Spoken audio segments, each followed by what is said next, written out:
¿Cómo están mis estimados alumnos? Buenas noches. Buenas noches o buenas tardes. No sé, ven aquí atrás de mí. Acá Buenas ya está noches. de noche. No estoy en Buenas México. noches. Buenas noches. No estoy en México, estoy en otra parte, estoy en área abierta. Este, pero bueno, con el mismo gusto de siempre de estar aquí con ustedes. Ahora sí que eh, en esta última sesión, si podemos decirlo así. La verdad es que ya acabamos, ya vimos todos los temas. El último tema fue el albacea. El último tema fue el albacea. Y hoy quiero, pues vamos a platicar un poquito. Quiero que platiquemos de los pendientes que haya en sus tareas. Nos dieron una orden, una directriz en donde tendremos que abrir todas las actividades que tengamos a fin de que los que les falte algo por ahí, que lo suban, que realicen su actividad y que la suban. No se va a calificar con 10, se va a calificar sobre 8. ¿Sí? Tenemos que reconocer a los que en tiempo y forma entregan sus actividades y a todos los demás, bueno, se les da la oportunidad, pero sobre 8. Eh, Se abrió ayer las actividades de puntos extras y regularización, por si quieren animarse a hacer algo de eso. Hoy está abierto una semana más. ¿Sí? Estamos ya preparando el examen final. Tenemos todavía que hacer algunas cosas nosotros acá de manera administrativa. Sigue entrando gente, por eso estoy aquí. Entonces, pues llegamos al punto final. Qué bueno que el número de alumnos se mantuvo, el número de alumnos que estuvo activo se mantuvo. Eso me da mucho gusto. Y bueno, quería hacer un pequeño repaso, un repaso general de lo que hemos visto. Yo quiero y me interesa mucho que vean cómo fue la cronología del curso, ¿sí? Para al final llegar a la sucesión testamentaria. ¿Sí? Estoy revisando también tareas, sus últimas tareas las estoy revisando. Tengan un poquito de paciencia, este, para que ya les vaya apareciendo su calificación. Nosotros tenemos que hacer un ¿cómo les puedo decir? Una modificación al sistema en donde estamos haciendo una ponderación. Quitamos todo lo que pasa es que la plataforma contempla muchas actividades porque la plataforma está diseñada para un curso de manera regular, ¿sí? Entonces, como no por esta forma de hacer las cosas en línea, pues hay muchas actividades que no se realizan, se escogen las más importantes y esas son las que hacemos. Pero la calificación está tomando en cuenta todas, ¿sí? Todas las actividades. Entonces, hace un promedio. Entonces, imagínense, hace un promedio, suma las 25 actividades más o menos, y ustedes hicieron como unas 10 o 11, y suma las calificaciones y luego las divide entre las 25 actividades, ¿verdad? Pues les va a salir nada, ¿verdad? Por eso muchos alumnos me dicen, oye maestro, tengo calificación de 1.25 o tengo calificación de 3 puntos, o sea, ¿por qué?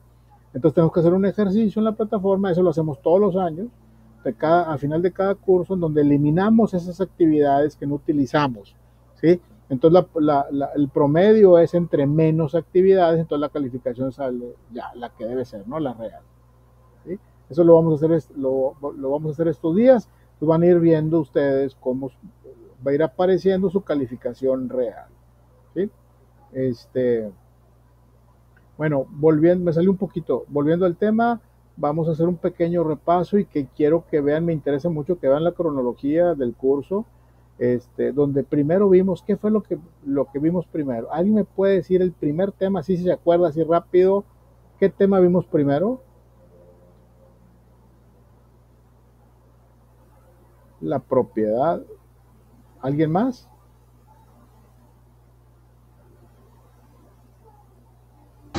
Propiedad, copropiedad, servidumbre, Muy bien. usufructo.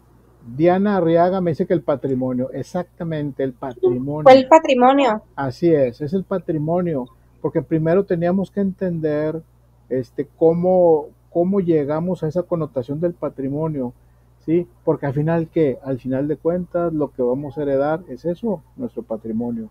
Entonces teníamos que entender primero ese concepto de patrimonio, ¿sí?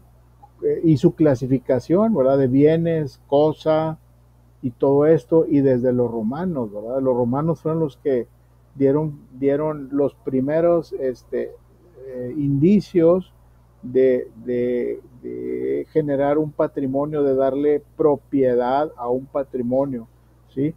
En aras de que ese patrimonio se iba a heredar en la posteridad, ¿sí? Tuvimos ese tema de patrimonio y luego, ¿cuál fue el siguiente tema? Si alguien me dice. Clasificación de bienes.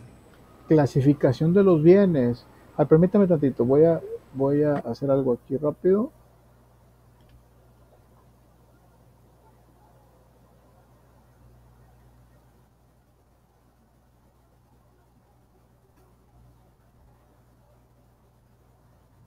Clasificación de los bienes. Es correcto. Aquí lo quiero tener abierto para estarlo aquí repasando, ¿sí? Patrimonio. Y luego clasificación de los bienes. Estuvimos viendo toda la clase de bienes que hay, fungibles, no fungibles, bienes muebles, bienes inmuebles, bienes divisibles, bienes no divisibles. Todo esto lo teníamos que repasar, entender, porque todos, más por ser bienes, son heredables, son transmitibles, ¿sí? Transmisibles, perdón, se transmiten a través del ejercicio de una sucesión testamentaria o una sucesión legítima, ¿sí? ¿Cuál es el siguiente tema que vimos? La propiedad, lo que ya es mío, cómo se origina la propiedad, el vínculo que nos une a un bien que al final de cuentas se convertirá en nuestro patrimonio. Parece que el patrimonio es el conjunto de todos los bienes y somos nosotros propietarios de esos bienes, ¿sí? Y esos bienes pues pueden haber sido adquiridos con compraventa, posesión de derechos, por herencia, y algunos por adjudicación, ya sea adjudicación a la fuerza o adjudicación legitimada por la ley. Conocemos todas estas. Entonces, ¿cómo nos fuimos adentrando en el tema? ¿Sí? Con patrimonio, la propiedad, los bienes, todo eso. ¿Por qué? Porque eso es lo que vamos a heredar al final de cuentas. Entonces, era muy importante entenderlo, ¿sí? ¿Qué otro tema vimos? La copropiedad, ¿sí? Primero, vimos el tema de propiedad y luego cuando se empieza a diversificar la forma de obtener la propiedad, cuando se quiere adquirir, por ejemplo, una propiedad entre varios, ¿sí? La diversificación financiera. Ay, perdón, es que estoy con una mesita ahí que está bailando la mesita esta. Déjeme, listo.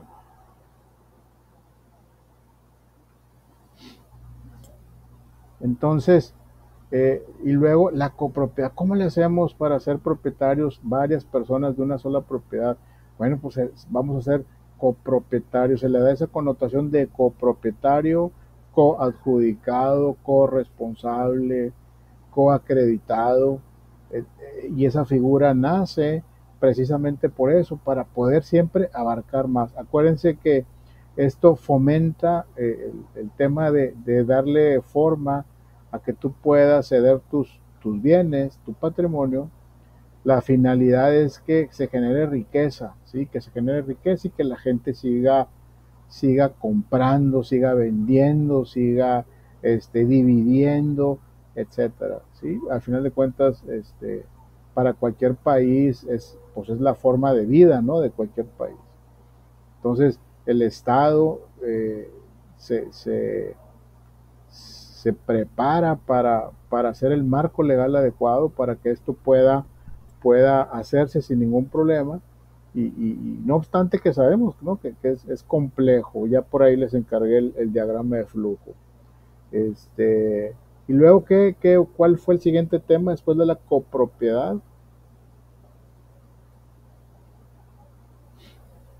Usufructo, el uso y fruto y disfrute de la cosa. Es una figura que se creó con la finalidad de que tú, si tienes muchas propiedades, que tú puedas otorgar el usufructo a otra persona que las pueda usar, porque a veces tenemos muchas propiedades, es que ese es el fundamento, a lo mejor se escucha así medio raro, pero así es, el fundamento, la razón, la base de esto es que, oye, Pedro Pérez, tienes muchas propiedades y muchas no las usas, están ahí dormidas. ¿Cómo creamos riqueza? ¿Cómo activamos la economía? Bueno, pues vamos a crear esta figura del usufructo para que a través de otra persona, sin que tú te deshagas de esas propiedades, pero que otra persona las pueda usar, ¿sí? Y muy a gusto, porque a veces sin cobro alguno, ¿no? Sin cobro alguno, eh, sin, esto se aleja un poquito del arrendamiento de una propiedad, el usufructo es un poquito diferente. Este, entonces, se crea esta figura en donde se busca que todo esté en uso y que se obtenga un beneficio. Yo como propietario tengo el beneficio de que la propiedad se está utilizando y que no está ahí como abandonada, ¿sí? Y el que la va a estar usando, bueno, de alguna manera está obteniendo un beneficio de esa propiedad. Yo conozco gente que tiene el usufructo de varios ranchos, una persona en particular allá en Chiapas, Campeche y todo, porque el señor siembra mango y siembra mango y plátano, y bueno, le ha ido muy bien, pero tiene el usufructo de esos ranchos en donde él puede estar sembrando y sembrando, y es un usufructo que él pudo obtener casi que vitalicio, ¿sí? ¿De qué? De una persona que tiene mucha tierra, muchas tierras en aquellos lugares del sur y que estaban, ¿cómo se dice? Sin usarse, hay una palabra, sin usarse esas propiedades, sin producir nada, y particularmente en las propiedades que son de siembra, de cultivo, es importante que se estén usando. Sí, yo no sé mucho de eso, pero entiendo que se tienen que estar usando para que la tierra siempre sea fértil. Entonces, eh, eh, todos tienen de alguna forma un beneficio. Exactamente, esa es la palabra, se me fue la palabra, tierras ociosas, sin que produzcan nada. Entonces, son muchas las razones y que se llega a este punto del usufructo. ¿Sí? ¿Alguna duda, alguna pregunta, algo que quieran comentar al respecto sobre lo que hemos estado platicando?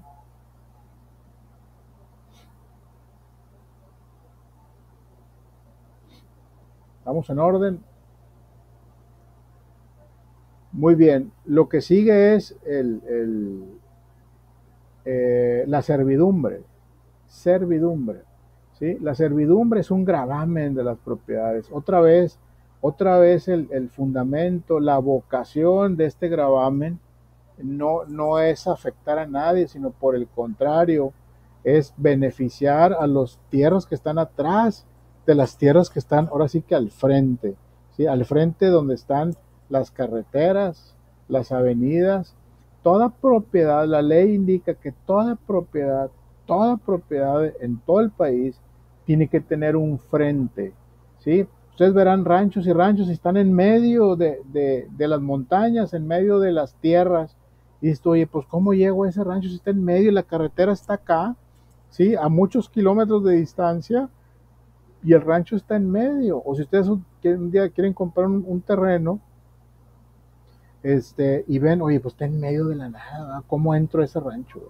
Forzosamente todas las propiedades tienen que tener un frente y a la hora de la compraventa, el notario tendrá que verificar que eso exista, que el terreno tenga un frente.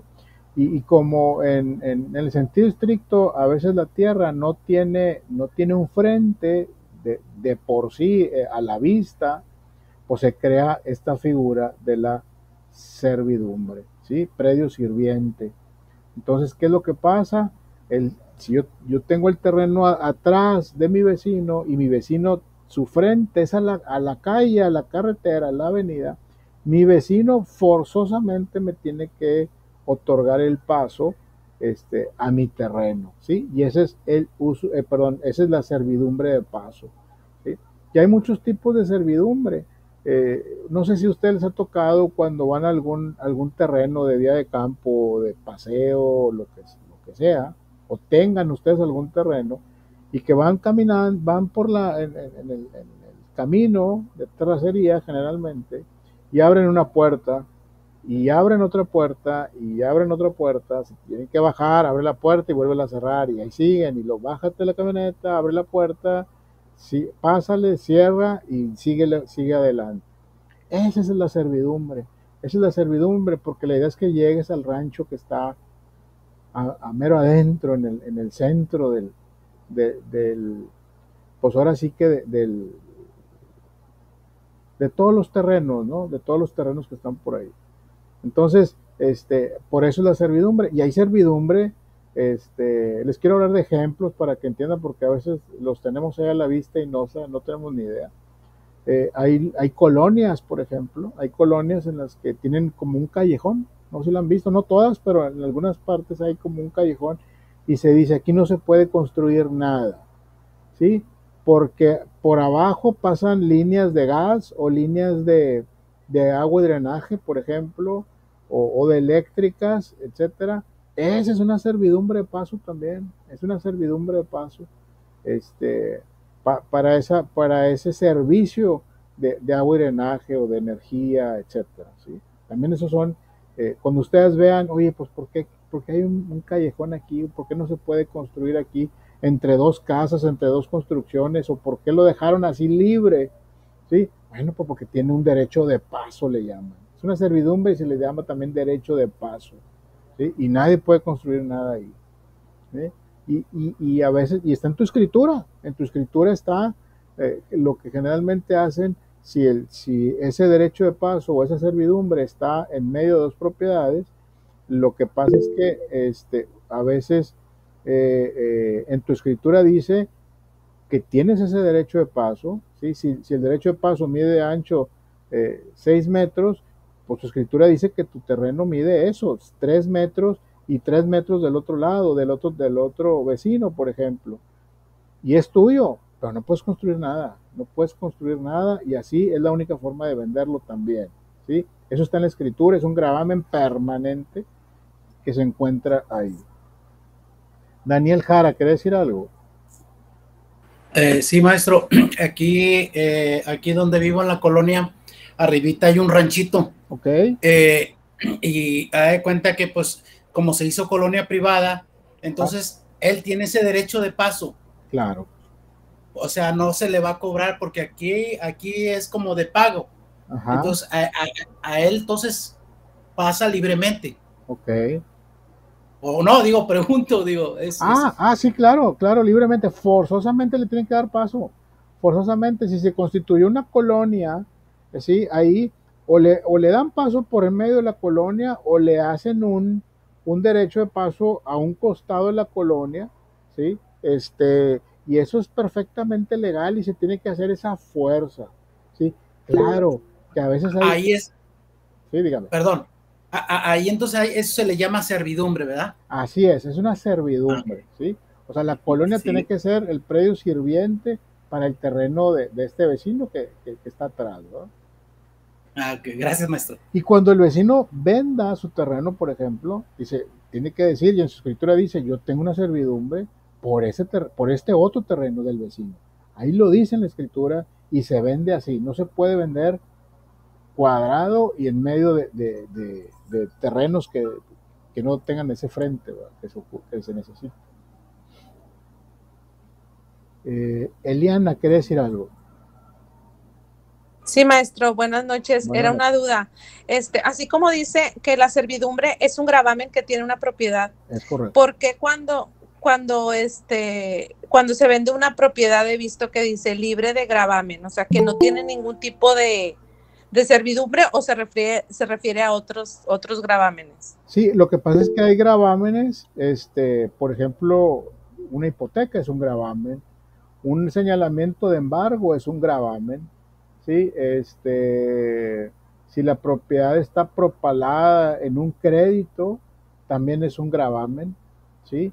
Y cuando no tiene ninguno de estos, se dice que tiene un gravamen y en el certificado de gravamen ya no es certificado de libertad de gravamen, es un certificado de gravamen, pero se especifica qué tipo de gravamen tiene, ¿sí? Entonces, un gravamen de esta índole de servidumbre de paso no tendrá ningún problema para hacer la compra-venta porque pues es totalmente legal, ¿sí? Totalmente legal, no hay ningún problema. Por otro lado, cuando se vende una propiedad que tiene un gravamen de tipo hipotecario o de un embargo por el fisco o un embargo por alguna institución bancaria, ya estamos hablando de otra cosa, ¿verdad? Que también se puede vender en común acuerdo entre el vendedor y el comprador, ¿sí? Que el comprador, por ejemplo, que esté de acuerdo en que esa propiedad tiene un gravamen del tipo que estamos mencionando ahorita, ¿verdad? Pero Ok, claro. una propiedad que tiene una servidumbre de paso jamás podrá tener un certificado de libertad de gravamen. Pero siempre, como te digo, en todos los certificados de gravamen menciona qué tipo de gravamen tiene. Ok, gracias, maestro. De nada. ¿Alguna otra pregunta? ¿Algún otro cuestionamiento? Hoy vamos a terminar temprano, ¿eh? Les voy a dar la salida temprano. Déjame. Muy bien. Siguiente tema. Siguiente tema que estuvimos viendo fue el después de grabar, de la servidumbre.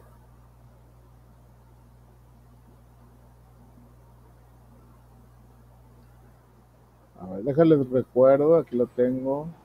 Introducción a capacidad de suceder. Introducción, exactamente. En el examen parcial, introducción y capacidad para suceder. ¿Qué significa esto? Las reglas que se tienen que cumplir, los lineamientos, para que uno sea capaz de suceder, tanto de transmitir bienes como de recibir bienes, ¿sí? Entonces, ahí hablamos de la mayoría de edad, por ejemplo, hablamos de la representación también, hablamos de quién es capaz de hacer un testamento, de los requisitos que debe cumplir una persona para poder hacer un testamento, por ejemplo, ¿sí? O sea, es la capacidad de ejercicio, ¿sí? Que tiene una persona para poder hacer su testamento, ¿sí? No puede ir un niño a hacer su testamento, aunque tenga propiedades, no puede un niño hacer un testamento. Tendrá que ir, por ejemplo, con un representante, ¿sí? Y este representante, bueno, tendrá que cumplir muchos requisitos. Entonces, por eso se habla de la capacidad de suceder, ¿sí? Los elementos esenciales de validez para que alguien pueda hacer un testamento y para que alguien pueda heredar, ¿sí? Básicamente es ese tema. Acuérdense que hablábamos de los que no pueden heredar, ¿sí? Cuando son jueces, cuando son médicos, cuando son padres, por ejemplo, si lo decimos así, padres de alguna iglesia y que han estado en los últimos momentos con el que hizo el testamento, atendiéndolos de manera muy cerca, ellos no pueden heredar de esa persona. ¿Por qué? ¿Por qué no pueden heredar? ¿Alguien se acuerda por qué no pueden heredar?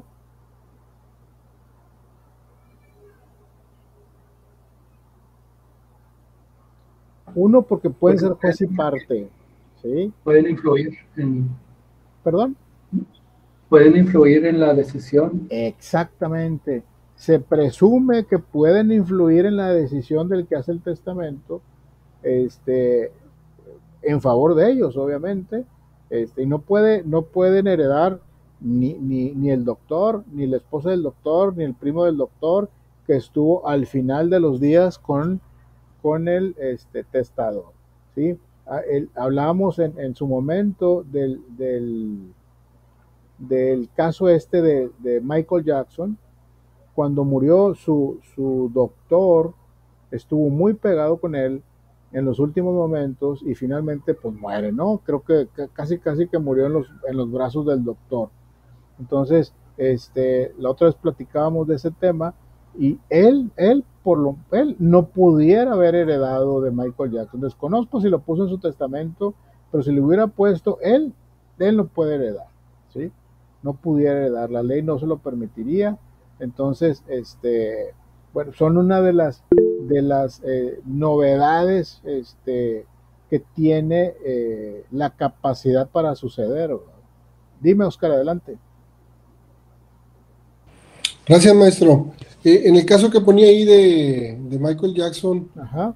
Explicaba que el doctor no podía haber sido heredero, ¿no? Por Es la situación correcto. que estamos comentando. Es correcto. Aunque el médico desde antes ya hubiese estado en el testamento.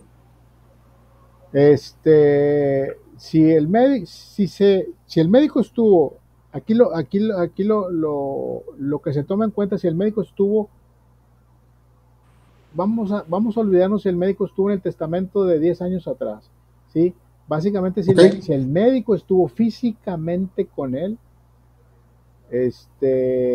conocidamente, porque fue muy público eso, que el doctor estuvo con él en los últimos momentos, ¿sí? Si el testamento tiene 10 años y ya estaba el doctor ahí, puesto ahí, pero el doctor estuvo en los últimos años de su vida, es impugnable, ¿sí? La ley no lo permite, ¿sí? Por ejemplo, si heredara el doctor, independiente que ya lo tendría hace mucho tiempo, ¿sí? Es el doctor. Si es su doctor de toda la vida, pudo haber sido influenciado por él mismo, por eso la ley así lo piensa, es el fundamento. Y los hijos, por ejemplo, los que tengan más derecho a heredar, o los demás herederos que están ahí, que sí tienen derecho, pueden impugnar para que el doctor no reciba herencia. Es más, los doctores deben de decir, oye, ¿sabes qué? A mí no me pongas en tu testamento, ¿verdad? A mí no me pongas porque no voy a poder heredar. ¿Sí?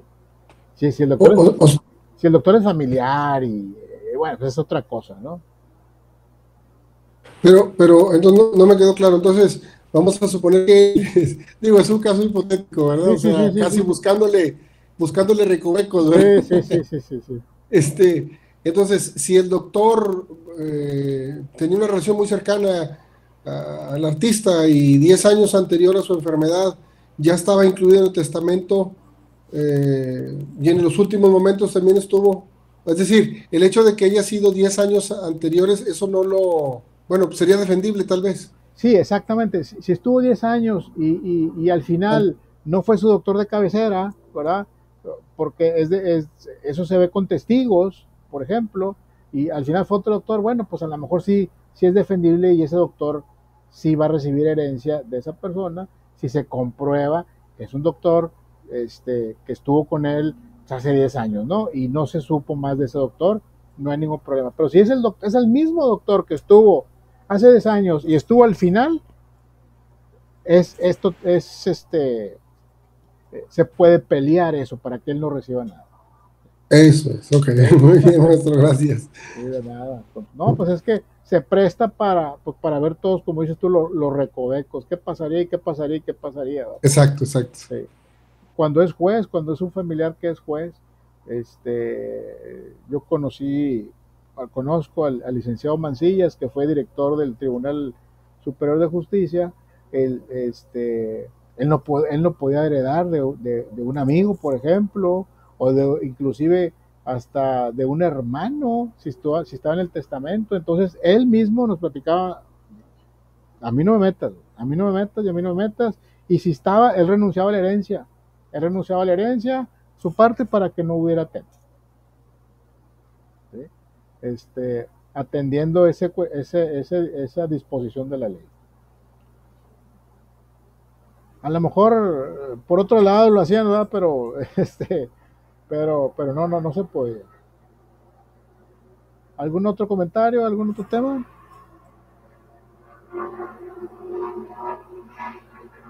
Qué ruidazo, perdón. Si escuchan ruido, ¿verdad? De repente. Eliana, adelante, Eliana.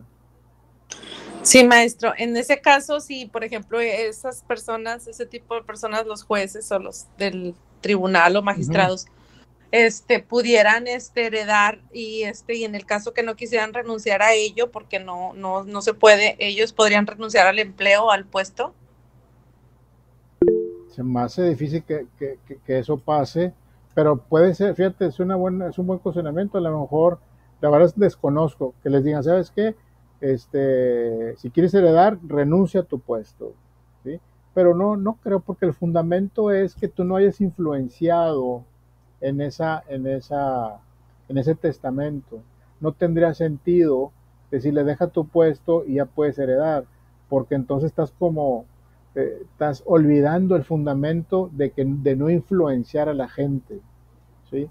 En todo caso, la influencia ya se hubiera creado, ¿no? Exactamente, la influencia, fue previa. Exactamente, ya hubiera quedado previa, entonces no tendría sentido.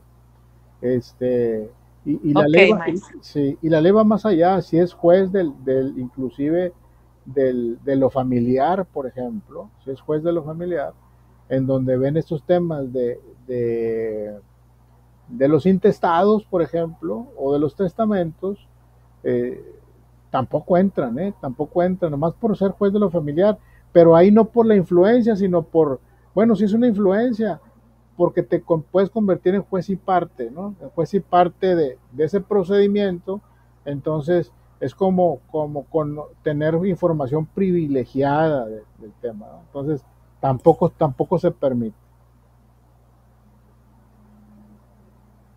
Es interesante, ¿no? Este tema. Parece que no sabemos, no lo tenemos presente, pero hay muchas excepciones.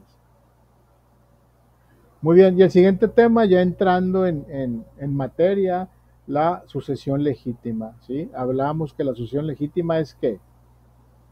¿Que hay o que no hay qué? Que no hay testamento. Que no hay testamento, ¿sí? ¿Por qué se llama sucesión legítima? Porque hay que legitimar ese proceso. El Estado, a través de un juez de lo familiar, ¿sí?, tendrá que legitimar ese proceso, ¿sí? Entonces, haciendo las veces del decuyus, ¿sí?, el que murió, como queriendo interpretar lo que él hubiera querido, ¿sí? Entonces, lo que él hubiera querido está más, pues ya ahorita ya está muy cuadrado. Entonces se determina y se hace el marco legal y se determina por grados quién es el que va a heredar, y de ahí nace la frase esta famosa de que el pariente más cercano excluye al más lejano, ¿sí? Entonces ese es el orden en que van a heredar, y eso lo establece el Estado, cuida el Estado que eso se dé y que así sea, ¿sí? Entonces, por eso se llama sucesión legítima, porque hay que legitimar el proceso, hay que legitimar que los bienes de esa persona se entreguen a las personas indicadas, ¿sí? Entonces, por eso se pide luego se inicia el procedimiento, las actas de nacimiento de los que se consideren hijos, se publica en estrados, en edictos, en los periódicos y medios electrónicos de mayor circulación, Pues para que el mundo se entere de que esta persona, que Juanito Pérez murió, y el que se sienta con derecho se presente al procedimiento, ¿sí? Entonces, pues se presentan un chorro de gente, ¿no? Esposas y amantes y hijos no reconocidos, hijos por allá, hijos por acá, y todos tendrán que comprobar cuál es el documento, prueba fehaciente de que soy hijo de tal persona. ¿Cuál es el documento? El testamento. El, Ah, para comprobar que, maestro, perdone. que eres Perdóneme. hijo de tal persona. ¿Cuál es el documento? Pues el acta de nacimiento, ¿no? El acta de nacimiento, exactamente. Es un documento fidedigno, es el máximo documento que existe para comprobar, oye, yo soy hijo de esta persona, aquí estoy. Oye, o soy hijo, pero nunca me reconoció, dame tu acta de nacimiento. Pues no la tengo porque nunca me reconoce, pero sí soy hijo. Pasa mucho con los artistas, ¿sí? Y hay un procedimiento de reconocimiento de estado de hijo. Entonces, hace el procedimiento. ¿Cómo determinas que sí es su hijo? Pues con un ADN, ¿verdad? Con un ADN, con testigos, con testimoniales, etcétera, ¿no? Entonces empiezan a comprobar que sí son hijos, ¿verdad? Y que tuvieron a lo mejor cierta relación, pero pues no hubo un reconocimiento legal, tácito, público de que es un hijo de esa persona. Para eso es los edictos, ¿sí? Gritarle al mundo que esta persona murió y quién se siente con derecho. Y más si es una persona importante como un Juan Gabriel, como un José José y todas estas gentes que son muy conocidos. Entonces, parece que no, pero son procesos larguísimos y muy complejos porque se presenta un montón de gente, ¿no? Gente que se siente con derecho de recibir algo, y más si se sabe que, pues, que hay muchos recursos ahí de por medio. Cosa contraria cuando hay una sucesión testamentaria, ¿sí? Porque lo mismo se puede sentir con derecho 1000 gente. Puede ser el mismo Juan Gabriel, puede ser el mismo José José, el mismo Vicente Fernández, ¿sí? Pero si es un testamento donde dice, le dejo todo a mi hijo tal, o le dejo todo al vecino, o le dejo todo a mi amante, o le dejo todo a mi esposa, se hace lo que dice ahí. Es la voluntad del Señor lo que se va a hacer. Se pueden pelear y revolcar la gente. Es la voluntad del Señor y se acabó. Oscar, adelante, Oscar. Gracias, maestro. Otra vez, otro caso, ¿no? Buscando recovecos. Sí. Supongamos que el de Cuyos dejó quién quería que fuera el albacea. Ok. Pero todos los hermanos dicen, no queremos que fulanita o fulanito sea el albacea. Tendrán que justificar por qué.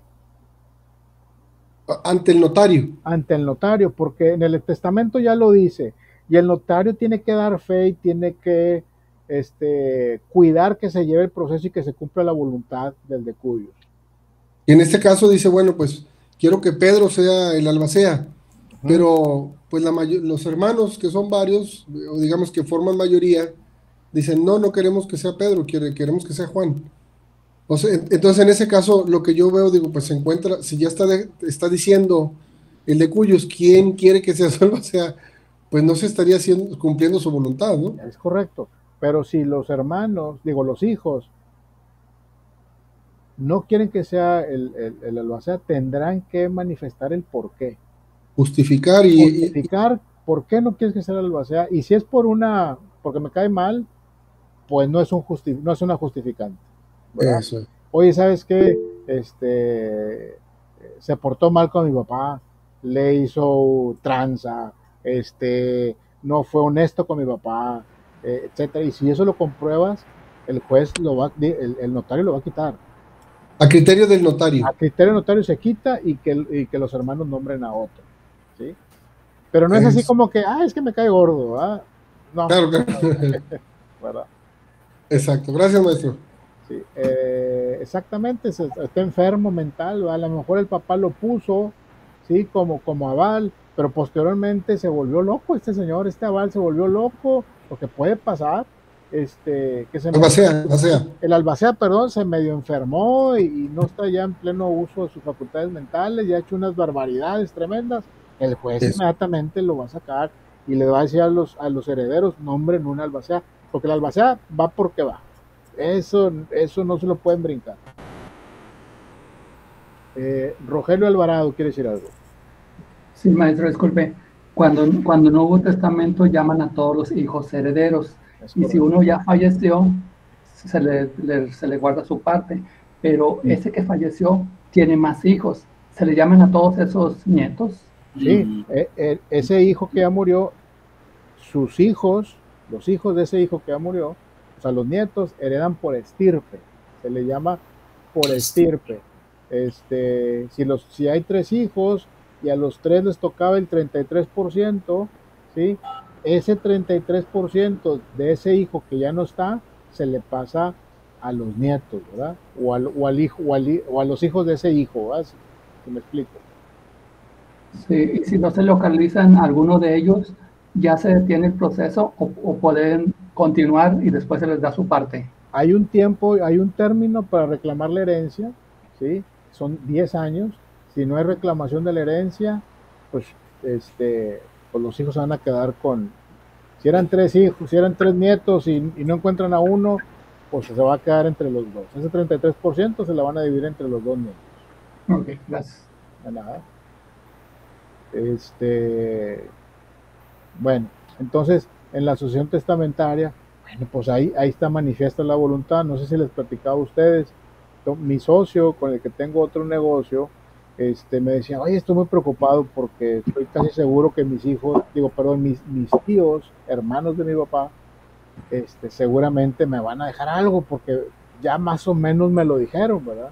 Pero a mí me preocupa mucho que mis primos se vayan a pelear conmigo, y que me la vayan a quitar. ¿Y por qué te lo van a quitar? Le digo, si es la voluntad de tu tío, si te va a dejar algo a ti y es la voluntad de tu tío, no hay quien te lo quite, no hay razón por que te lo quite. Es que a lo mejor me deja todo a mí. Y dice, bueno, pues no hay forma de que te lo quiten. Sí se van a enojar y no te van a volver a hablar a lo mejor, pero eso no es tu culpa, ¿verdad? Tú te quedas con eso y ya, ¿verdad? Y ahí luego hablábamos ahí de variables, ¿no? De deudas y de... Está hablando todo el resumen de la clase, Gara, para que lo hubieras oído. Está bien interesante. Ah, caray, yo tengo el micrófono. No pasa nada. Entonces, les comentaba que estaba muy preocupado por eso. Le dije, no te preocupes, es la voluntad y es lo que busca la autoridad del Estado, que se cumpla la voluntad del decuyo, ¿verdad? Del testador. Y es letra de oro y se tiene que cumplir a cabalidad, como del lugar. Y está muy establecido, la ley es muy clara en ese sentido y no hay recovecos, no hay lagunas, no hay nada, se hace y se entrega. ¿Por qué se tardan a veces los procesos? Lo comentamos la otra vez, porque a veces las propiedades faltan pagar prediales, a veces hay propiedades, me decían la otra vez por aquí, es que no hemos podido heredar, no hemos podido recibir las propiedades de mi papá porque parece que una no tiene escritura o la escritura estaba mal hecha. Bueno, pues esos son otros temas, ¿no? Entonces, primero hay que arreglar eso, para poder el notario poder otorgar la adjudicación a los herederos de las propiedades, ¿sí? La otra le decía por aquí a una señora, pues es que no podemos heredar o no podemos poner en el testamento propiedades que no son nuestras, ¿sí? No basta con creer que son nuestras, hay que justificar con la escritura a nuestro nombre para poder heredar una propiedad, si no, pues va a haber problemas, ¿no? Por eso ahí está, dice el centro de Monterrey, que parcialmente abandonado en muchas propiedades, precisamente por ese tipo de problemas, ¿verdad? Y lo comentábamos en su momento, las casas que están en el centro, casas antiguas, pues muchas de esas casas eran de familiares de industriales que estaban aquí, que vinieron a arrancar las fábricas y se fueron Se fueron y ahí dejaron todo y los hijos ya no quisieron venirse para acá, ya no viven aquí, son extranjeros, entonces dejaron muchas propiedades. Y los que tienen esa información del estatus de esas propiedades, bueno, pues podrá de alguna manera hacer lo propio para, pues inclusive, pues quedarse con esas propiedades, ¿verdad? Ya sea comprándolas o por un procedimiento jurídico de adjudicación, etcétera, a sabiendas de que pues no hay nadie, ¿verdad?, que lo pueda reclamar. ¿Sí? ¿Dudas, preguntas hasta aquí? Angélica, adelante, Angélica. Buenas noches, profe. Oiga, profe, ¿qué es mejor, hacer testamento o hacer la donación? O sea, en los términos del papeleo, o sea, lo que puede conllevar, ¿verdad? ¿Qué puede ser más fácil o ya legalmente qué sería mejor? ¿Hacer una donación o hacer el testamento? Mire, si yo, por ejemplo, vamos a poner un ejemplo, me lo voy a poner a mí. Si yo tengo 2 casas, por ejemplo, yo tengo 2 hijos ahorita, y ya nomás tengo 2 hijos. Yo tengo dos casas, por ejemplo. Yo prefiero hacer la donación a mis hijos, ¿sí? Porque son 2 casas, son 2 hijos, les dono una casa a cada uno de ellos, se evitan ellos el pago de impuestos por donación en línea directa, en línea recta, y nos olvidamos del testamento, ¿sí? Y me quedo yo con el usufructo de esas propiedades, ¿sí? Porque esas propiedades, esas casas las tengo yo rentadas, entonces, pero yo quiero ese dinero porque pues de ahí voy a vivir. Entonces, me quedo con el usufructo, es de ellos la propiedad, ellos pagarán el predial, ellos pagarán todo, pero les digo, si nomás que no vas a tomar posesión de ella hasta que yo me muera, ¿sí? Es mejor la donación. Es la donación. Y es cuando dicen, es que me heredó en vida. No te heredó en vida. Te cedió las propiedades que eventualmente te pudiera heredar, ¿sí? Es mejor la donación de una vez hacerlo. Oiga, profe, y otra pregunta, por ejemplo, cuando hay un divorcio y hace las donaciones a los hijos, al final de cuentas fueron el producto, tus bienes fueron un producto, ¿verdad? Entonces, ¿pueden quedar protegidas las 2 personas? ¿Cómo? ¿Las 2 personas cómo? O sea, haciendo el uso de los usufructos. Ah, sí, claro. Okay. Sí, la donación la puedes hacer así, se la cedes a tus hijos, aunque estén ustedes divorciados, por ejemplo, no sé si es el caso, vamos a un caso hipotético, están divorciadas personas, se lo dejan a los hijos y el usufructo se quedan, depende como hayan acordado, se queda el usufructo con la señora o con el señor o con ambos. Ok, sí, porque ahorita que comentaba eso de las rentas, parece como que no quedan desprotegidos en la vida adulta, ¿verdad? O en la vejez. Así es. Que estaría súper bien. Gracias, Lick. Al contrario. Oscar, adelante. En el caso que acaban de comentar, maestro, en otras palabras, quiere decir que yo como papá me quedo con el usufructo y le estoy cediendo la nuda propiedad a mi hijo. Exacto. ¿Verdad? En otras palabras. Sí, tu hijo se queda con la propiedad, él será el propietario de la propiedad, ¿sí? Pero tú te reservas el usufructo vitalicio de la propiedad. Entonces, hasta que yo muera. Hasta que tú mueras. Entonces tú vas a seguir rentando tus propiedades, las propiedades y todo, tú recibes las rentas y cuando tú faltes, bueno, pues ya, los hijos entrarán en posesión. Exacto. Y otro comentario. En el caso de la donación, hay una parte en el Código Civil donde indica que el donador no puede donar más de lo que se reserva, más de lo que se queda.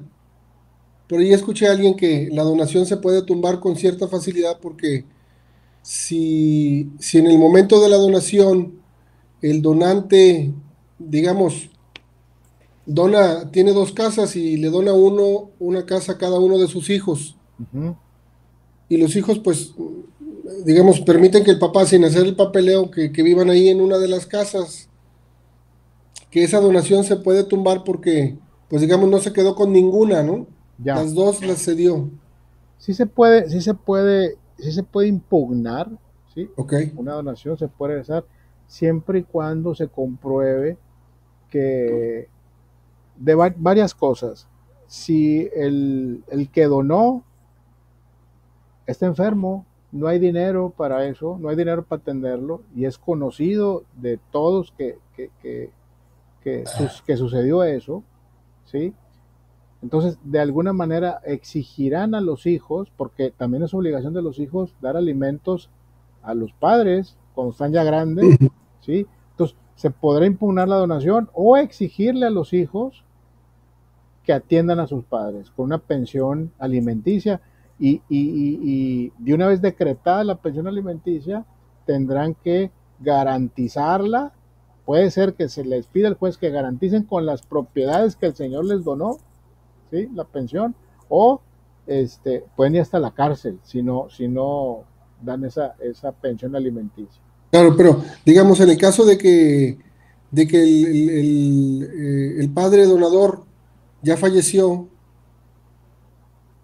se Bueno. puede tomar, digamos, alguno de los hermanos, oye, es que te donó a ti, ¿por qué no me donó a mí? No, Entonces, no. pues, No, eso no se puede tumbar. No, eso no se puede tumbar. Ya el padre, ok, si el papá lo hizo de manera legal, en pleno consciente, uso de sus facultades mentales y todo, ante notario, todo. ante Eso ya no notario, se, eso no se puede tumbar. Es ok. que a mí no me dejó nomás a ti, ¿por qué a ti? Pues no sé, compadre, pero O sea, eso ya o sea, es una locura, güey, se puede intentar, pero no, eso no se cae, está, no. Si está ante notario y todo, y el papá estaba bien y todo, no hay manera. eso es, Sí, muy no hay bien, manera. muy bien. ¿Ok? Gracias, maestro. Al contrario. ¿Alguna otra pregunta? ¿Algún otro comentario? Maestro, una pregunta así rapidita. Sí, claro. Por ejemplo, si hace uno el testamento y le digo, por ejemplo, la casa va a ser de mis hijos en partes iguales, Okay. pero se puede agregar una condición, por ejemplo, que la casa no se venda, que sea nomás para su uso. Sí se puede poner esa condición, pero bueno, ahí lo que yo te aconsejaría, por ejemplo, es que te quedes con el usufructo. No, bueno, perdón, es que ya te moriste. Si es por herencia, ya te moriste. ¿Por qué no querrías que la vendieran? Pues nomás como patrimonio para los nietos. No sé, estoy inventando.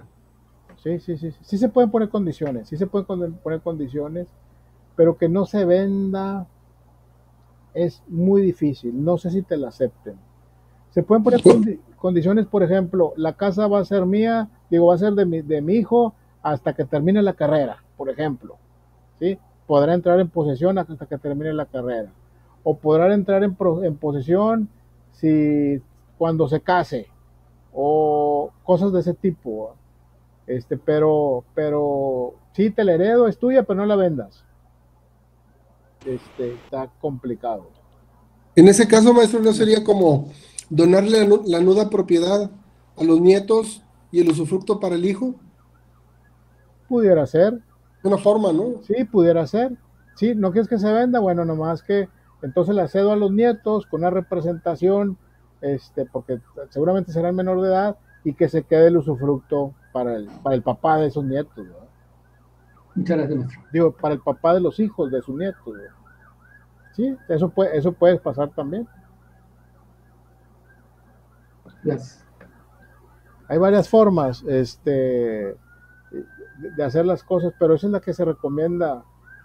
Yo tengo una hermana que, si ve este video me va a regañar, pero ella se divorció ella y se quedó con sus dos hijos, ya son grandes los hijos, y ella le cedió los derechos de la casa y los hijos no viven en Monterrey, viven en Estados Unidos y la tienen rentada, una casa grande, y reciben el dinero los hijos. Y le dije yo, pero ¿por qué hiciste eso? Tú te debes de haberte quedado con el usufructo de esa casa, el usufructo vitalicio de esa casa. Sí, es de ellos, está bien, es de ellos, pero tú te debiste haber quedado con el usufructo de esa casa, para que esa renta sean pues de mi hermana, ¿verdad? Por ejemplo. Ah, pues sí, no lo pensé, y esto y lo otro, y en una decisión ahí rápida. No me dijo, no me consultó ni nada, de repente cuando me dijo ya lo había hecho. Pues ni modo, ¿no? Digo, gracias a Dios está bien, tiene buen trabajo, y digo, ella está bien, pero pues, ese es lo correcto, ¿no? Eso es hacer algo inteligente, ¿no? Protegerse uno mismo. Profe, ¿y eso no se puede deshacer, profe? Sí se puede deshacer, se va con un notario, que los hijos estén de acuerdo y se genera un usufructo, o sea, la sesión se queda así, pero generas un usufructo. O sea, mientras la persona esté viva, yo creo que puede deshacer algunas cosas, ¿no? Sí, y si los hijos están de acuerdo, le otorgarán el usufructo a su mamá para que pues perciba las rentas, ¿no? De la casa. Ok, gracias. De nada. Bueno. Sandy estaba haciendo una pregunta, maestro, ahí en el chat. Adelante, Sandy. Sí, maestro, una pregunta así rapidito. Sí, ¿Las herencias entran en la sociedad conyugal? Las herencias entran en la sociedad conyugal. Cuando es una sociedad conyugal, las herencias cuando haces el testamento, lo que el notario te va a indicar que se debe hacer es que por ejemplo, el esposo le cede. ¿Por qué el esposo primero? Porque las estadísticas dicen que los hombres se mueren primero.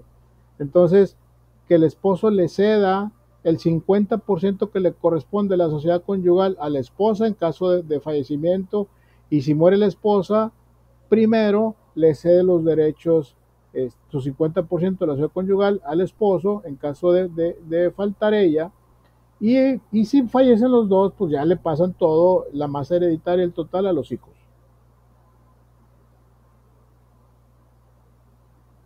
Maestro, y en otro caso, digo, otra forma de interpretar la pregunta sería, si en esa sociedad conyugal, por decir, si ella recibe una herencia, ¿entra a la sociedad conyugal, al patrimonio de la sociedad conyugal? No. A lo mejor esa es otra forma de interpretar la pregunta. Ok, bueno, a lo mejor no me quedó claro, pero no, si yo recibo una herencia, yo estoy casado por bienes mancomunados, sociedad conyugal, si yo recibo una herencia es mía, no entra dentro del patrimonio de la herencia. ¿Sí? En el patrimonio de la sociedad, perdón. Angélica Sosa, ¿quiere decir algo? Oiga, profe, y con respecto a esto de cuando están en vida y que le cede el 50% cónyuge o viceversa, ¿verdad? Fallece uno y no quedaría como intestado. Ahí no pasaría eso. En el testamento lo dices, o sea, vas a hacer un testamento para decir que el 50% es para la esposa o viceversa, ¿sí? Si muere uno intestado, ese 50% lo va a heredar la esposa, ¿sí? Porque es la sociedad conyugal. Va a heredar la esposa, y la esposa a su vez lo va a heredar a los hijos. Si está superestita la esposa. Adelante. Gracias, maestro. Oiga, pero en realidad no es que lo herede, sino que es la parte que le correspondía, ¿no? A ella. Exactamente. ¿Verdad? Se formaliza esa parte. Lo que pasa es que, acuérdate, es el 50 y el 50%. Si uno muere intestado, ese 50% pasa a la esposa. En sociedad conyugal. Pero ese 50% que recibe ¿cómo dicen? El cónyuge supérstite, ¿no? Le llaman. Recibe ese 50%, pero no como herencia de cuyos, sino como su parte de la sociedad. Ella tenía un 50%. Sí, ¿y el otro 50%? A lo mejor a los hijos, ¿no? Puede ser a los hijos o puede ser a ella misma. Si los hijos, por ejemplo, son menores de edad, pues pasa a ella misma, y ella ya trae el 100%, que a su vez los heredaría a sus hijos, ¿verdad? Por ejemplo. Sí, pero, o sea, si al fallecer el marido, por decir, Ajá. ella recibe 50%, pero porque es su parte bueno. de la sociedad conyugal, no porque sea herencia, ¿no? Exacto. Si adicionalmente él le quiere dar una parte y otros los hijos, bueno, pues bueno, en este caso hablábamos de un caso era donde no había testamento, ¿verdad? Así es, donde no había testamento, es correcto. Entonces, lo que yo interpreto es que ese 50% que ella recibe sin haber testamento, ella recibe 50% porque es la parte al disolverse la sociedad conyugal, pues es su 50% del que ella era propietaria, no es herencia, sino ya era de ella, ¿no? Pues sí, tiene razón. Eso es. Es cierto, es cierto. Clarísimo. Sí, ok, ya está. Y así nos podemos quedar toda la noche hablando de muchos casos hipotéticos, pero que son válidos, y por eso lo importante de ponerle interés a esto y ver los pormenores, porque eso es lo que lo hace especial, ¿sí? Son especialistas, nos convertimos en especialistas, abogados especialistas en sucesiones, porque son muchas variables. No quiero salir temprano, ya nos vamos, se pasa el tiempo rapidísimo. Me dio un gustazo verlos, ahorita, nos vemos el próximo miércoles, igual a la misma hora. Si ya estamos listos, a lo mejor damos un repaso, pero ya de las preguntas del examen, busco la forma de hacerlo, para irnos perfilando a ese fin y que se nos haga lo más fácil posible, ¿no? Y que entendible también, que es lo más importante, entendible. ¿De acuerdo? Dios bendiga su trabajo y su esfuerzo, maestro. Gracias por su entrega. Buenas noches. Qué amable. Buenas noches. Que pasen bien. Buenas noches. Buenas noches, profe. Gracias, profe. Gracias, maestro. Gracias, buenas noches. Al contrario, buenas noches. Buenas noches a todos. Que la pasen bien. Gracias, profe. Buenas noches. Al contrario, buenas noches.